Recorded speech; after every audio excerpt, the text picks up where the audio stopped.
Print and electronic media మిత్రులతో పాటుగా వేదికపై ఉన్నటువంటి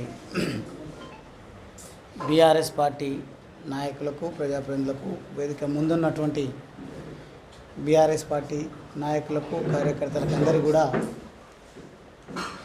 పేరు పేరున నమస్కారం. గత 20 రోజుల నుండి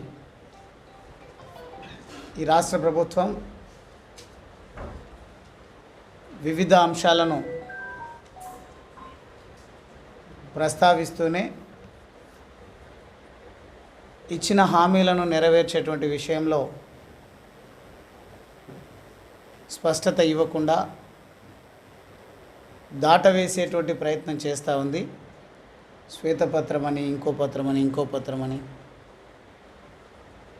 మొత్తంగా సాధ్యం కాని హామీలను ఇచ్చి ఈరోజు ఏ రకంగా ఇచ్చిన హామీల నుండి తప్పుకోవాలనే ప్రయత్నం చేస్తున్నట్టుగా కనిపిస్తూ ఉంది. నేను నేరుగా విమర్శలు చేయడం కాకుండా కొత్తగా ఏర్పాటైనటువంటి ప్రభుత్వం కాబట్టి ఎంతో ఆలోచించే మేనిఫెస్టోను సిద్ధం చేసి ఉంటారు అని నేను భావిస్తూ ఉన్నా. మేనిఫెస్టోలో పొందుపరిచి విస్తృతంగా ప్రచారం చేసి ప్రజలతో ఓట్లు వేయించుకున్నారు, గెలుపొందినరు, సంతోషం. కానీ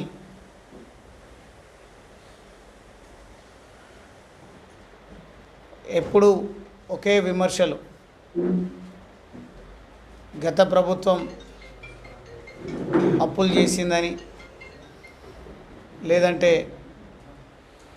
తప్పిదాలు చేసిందని రకరకాలుగా మాట్లాడుతూ ఉండడం కాకుండా ఏది ఏమైనప్పటికీ ప్రజలు ఇచ్చినటువంటి తీర్పును మా నాయకుడు కేసీఆర్ గారు గౌరవించి పూర్తిగా ఇంకా కొన్ని రోజులు ఆపద్ధర్మ ముఖ్యమంత్రిగా ఉండేటువంటి అవకాశం ఉన్నప్పటికీ ఫలితాలు వెలువడిన వెనువెంటనే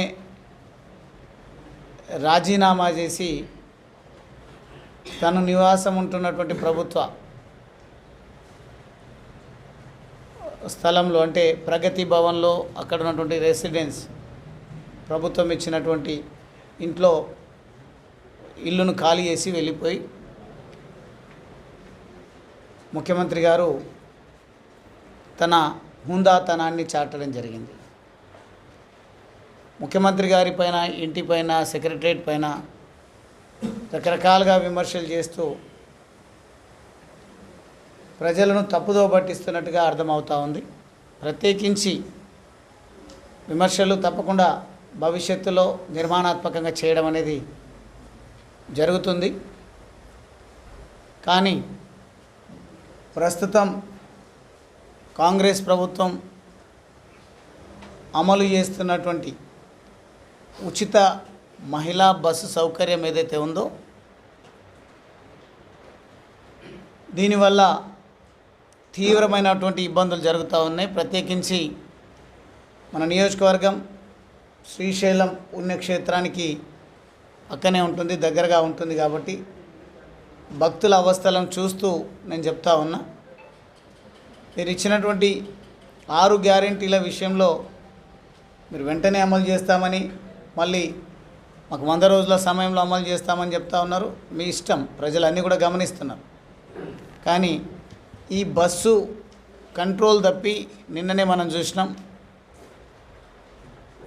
టైర్లు కూడా ఊడిపోయి బస్సు రోడ్డున పడిపోవడం జరిగింది, ఆగడం జరిగింది. జరగరానిది జరిగితే బాధ్యత ఎవరు వహిస్తారో అర్థం కానటువంటి దుస్థితి. కాబట్టి ఇచ్చిన హామీ, అమలు చేస్తున్నటువంటి హామీ ఏదైతే ఉందో దీన్ని ఒకవేళ ప్రజల ప్రాణాలే ముఖ్యంగా భావించినట్టయితే మీరు తప్పకుండా బస్సుల సంఖ్యను పెంచాల్సినటువంటి అవసరం ఉంది. పురుషులు డిమాండ్ చేస్తున్నట్టుగా మహిళల కోసం ప్రత్యేక బస్సు